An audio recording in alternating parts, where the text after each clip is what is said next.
Simple सा जो ये जो आज मेडिटेशन कराया था सिंपल वाला ही थोड़ा सीरियसली थोड़ा अपनी बात हो रही है तुम लोगों की। जब हम भी थे इंटर में तो ये सिस्टम हो रहा था कि कुछ समझ नहीं आ रहा था कि केमिस्ट्री पढ़े कि बायो पढ़े, केमिस्ट्री पढ़े कि बायो पढ़े।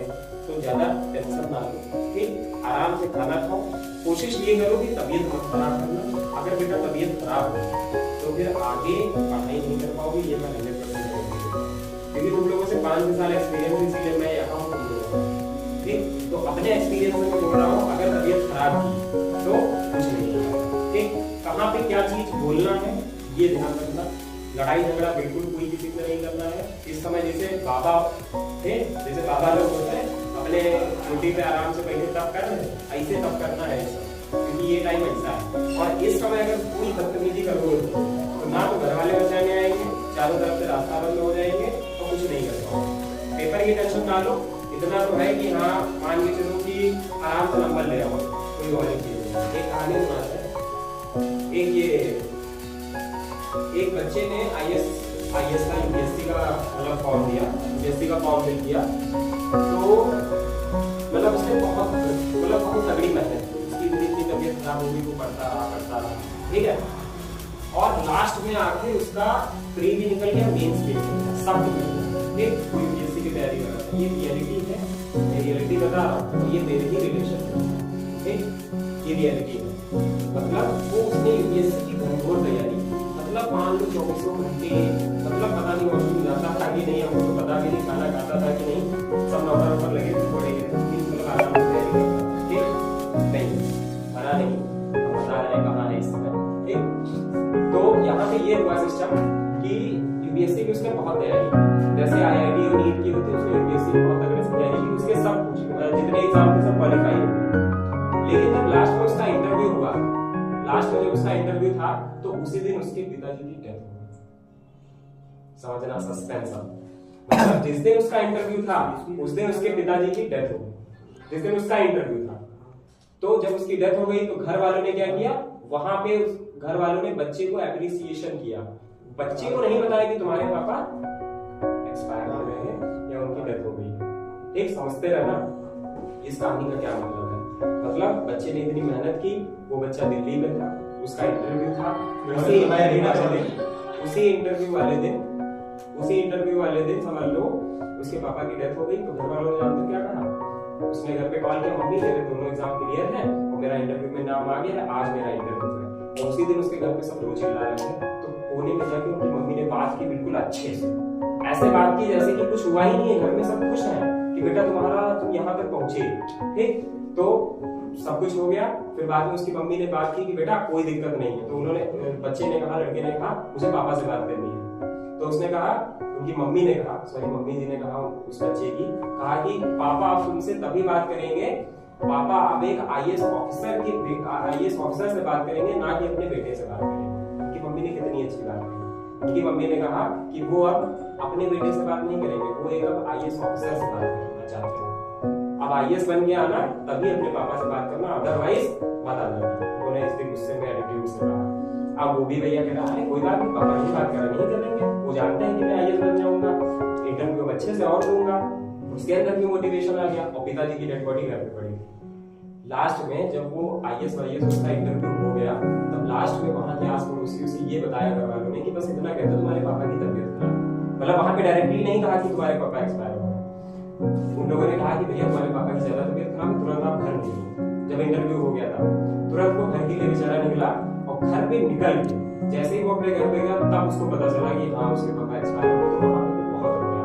और उसके 13वें दिन जब रिजल्ट आया, जब उनके पापा की 13वीं, तब उसका नाम आ गया कि हाँ आप एसडीएम के लिए क्वालिफाई, मतलब वो एसडीएम बन गया। अगर सोचो फिर से बैकग्राउंड इसी कहानी में, जिस दिन बच्चे का इंटरव्यू था उसने इतनी मेहनत की थी, वहां तक गया था। ठीक, और उसके माँ बाप, अगर उसकी माँ ये कह देती कि बेटा तुम्हारे पापा एक्सपायर हो गए आ जाओ, तो जितना उसको आता था इंटरव्यू के लिए, जितना वो तैयार होके गया था पढ़ पढ़ के, क्या वो अच्छे से इंटरव्यू दे पाता? वो इंटरव्यू में रोता, उसको भगा दिया जाता। क्योंकि भैया स्टडी कोई तुम्हारे इमोशंस नहीं देखता है कि नहीं। अभी तुम स्कूल में जाओगे, कहोगे कि मेरे पास सर फीस नहीं है और मुझे पढ़ा लीजिए फ्री में, तो नहीं पढ़ाएगा, तुमको भगा देगा, है कि नहीं। किसी भी जगह पे जाओगे, कहोगे कि मुझे खाने को दे दो, अगर तुम्हारे पास पैसे नहीं तो खाने को नहीं देगा, एक दिन दे देगा, डेली तो देगा नहीं। तो मेरे कहने का मतलब ये है कि वहां पे जैसे घर वालों ने बच्चे को अप्रिसिएशन किया उसकी कंडीशन के अकॉर्डिंग, वैसे ही हमारे भी घर वाले, ठीक, तुम लोगों के भी घर वाले अप्रिसिएशन करेंगे, लेकिन कब? जब तुम उस काबिल होगे। और यहीं पे एक नकारा लड़का होता, बढ़िया कहीं बेड़ी मार रहा होता गाड़ी पे और कहीं टहल रहा होता, तो उसको तो डायरेक्ट मम्मी यही बता देती आओ नहीं तुम्हारा। लेकिन वो बच्चा आता नहीं, वो कहता पहले मेरी सिगरेट खत्म हो जाए तब मैं घर जाऊंगा, पापा तो चले ही गए, है कि नहीं? तो यहाँ पे क्या फर्क है इस चीज को समझो, क्योंकि तुम लोग मैच्योर हो, मैच्योरिटी लेवल पे फर्स्ट स्टेज पे आ गए, ठीक। तो इस कहानी से ये तो जो लड़का था जब वो एसडीएम बन गया तो उसने पापा के सामने बहुत तगड़ा सल्यूट किया। पापा ने कहा पापा मैं आपकी वजह से आज यहाँ पे हूँ, मुझे कुछ नहीं आता था। और मम्मी ने जब कहा कि मम्मी ने कहा कि मैं जब एक आईएएस से ही बात करूंगा, देखो वो बन गया कुछ ना कुछ, अब आप हमसे बात करो कहाँ? तो रो रहा था, चिल्ला रहा था, लेकिन अब क्या है, जो आया है वो जाएगा नहीं। तो इस कहानी से शिक्षा ये मिलती है कि घर वाले हमारे लिए बहुत कुछ सैक्रिफाइस करते हैं, यहाँ तक कि अपने इमोशंस को भी। हमारे भी मम्मी पापा अंदर से रोते हैं, ठीक, हमारे मम्मी पापा भी मेहनत करते हैं कि कहते हैं कि हाँ मेरा बच्चा यहाँ तक पहुंचे। देखो कोई भी मम्मी को ये शौक नहीं है कि यार 4 बजे उठ के सुबह तुम लोग के लिए मेहनत करें, ठीक। हम लोग के जो भी मम्मी पापा हैं 4 बजे उठ के हम लोग के लिए लंच इसलिए बनाते हैं क्योंकि हमारा बच्चा पढ़ लिख के कुछ आगे बने, कुछ करे। अब उनको तुम मजाक में ले रहे हो, बंक मार रहे हो, ये कर रहे हो, वो कर रहे हो, तो गलत चीज है। अब सुधर जाओ, पहले की बात जो गई वही, पास्ट के बारे में सोच के अपना कभी प्रेजेंट और फ्यूचर मत खराब करो, ना तो फ्यूचर की टेंशन लो, ना तो पास्ट की टेंशन लो, हमेशा प्रेजेंट की टेंशन लो, ठीक। कि प्रेजेंट में अगर हम ये करेंगे तो इससे हमको प्रॉफिट क्या होगा, क्योंकि आजकल कलयुग है, बिना प्रॉफिट के कोई तुमसे बात नहीं करेगा, ना तो तुम्हारे भविष्य को आगे खराब होगा, ठीक। ऐसा बड़े भाई, ऐसा टीचर बता रहे हैं, तो इस बात का ध्यान। तभी घर वाले जितना एप्रिसिएशन उस बंदे को किया था इतना ही एप्रिसिएशन तुम लोग को मिलेगा, अदरवाइज नहीं मिलेगा, बिल्कुल नहीं मिलेगा, ध्यान रखना। लड़के के पास अगर पैसा है, नॉलेज है, सब कुछ है, तो उसके सगे बहुत कुछ है, और जो आज की डेट में 10-15 हजार 20 हजार भी कमाता है उसकी इज्जत नहीं है। 10-15 हजार समझ लो 10 पैसे की औकात है आजकल लड़कों की, ठीक। लड़कियां रो देंगी तो घर वाले सर पे चढ़ा देंगे, लड़का हार होएगा जाएगा। तुम लोग इतनी तगड़ी चोट लग जाती है, लड़ जाते हैं, एक्सीडेंट हो जाता है, बाई द वे वो हुआ होगा, मेरा भी हुआ है, कभी आंख से आंसू आता है? नहीं आता है ना, क्योंकि वो अंदर से कहते हैं ना मर्द को दर्द नहीं होता, दर्द होता है लेकिन कोई समझना नहीं चाहता ये चीज। तो ये तभी समझा जाएगा जब आप कुछ एलिजिबल होंगे, कुछ क्वालिफाई होंगे, या कुछ आपका एम होगा, या कुछ बन पाओगे। तो घर वालों का जो एप्रिसिएशन है उसको लेकर चलो, अपना भी एप्रिसिएशन लेकर चलो, आराम से पढ़ो, कोई टेंशन वाली बात नहीं है। ज्यादा दिक्कत हो 5 मिनट का मेडिटेशन ले लो, 999 हर्ट्ज की ट्यून सुनो, या 99 हर्ट्ज की ट्यून सुनो, या 34 हर्ट्ज की ट्यून सुनो, माइंड को फ्रेश कर लो, आराम से पढ़ो। ये नहीं लगातार 4-5 घंटे पढ़े ही जाना है। लगातार अगर 4-5 घंटे पढ़ोगे तो पागल हो जाओगे, ठीक। लगातार 4-5 घंटे नहीं पढ़ना है। 4-5 घंटे अगर पढ़ना है, 3 घंटे अगर पढ़ना है तो 3 घंटे में 10-10, 5-5 मिनट का हर आधे घंटे बाद, हर 40 मिनट बाद ब्रेक लेना, ठीक। तब जाके कुछ ये नहीं मायने रखता है कि आप कितनी किताबें पढ़ते हो, ये मायने रखता है कि आप कितनी समझ से वो किताबें पढ़ते हो, कितने कॉन्सेप्चुअली पढ़ते हो। अच्छा एक चीज बताओ, 100 किताबें अलग अलग पढ़ने में फायदा है या एक ही किताब को 100 बार पढ़ने में फायदा है? नहीं, 100 किताबें अलग अलग पढ़ने में फायदा है। 100 किताबें अलग अलग पढ़ने में फायदा है। ज्यादा ज्ञान मिलेगा। अगर 100 बार पढ़ोगे तो एक तो तुम पागल हो जाओगे, ठीक। दूसरी बात वो किताबों को रट जाएगी।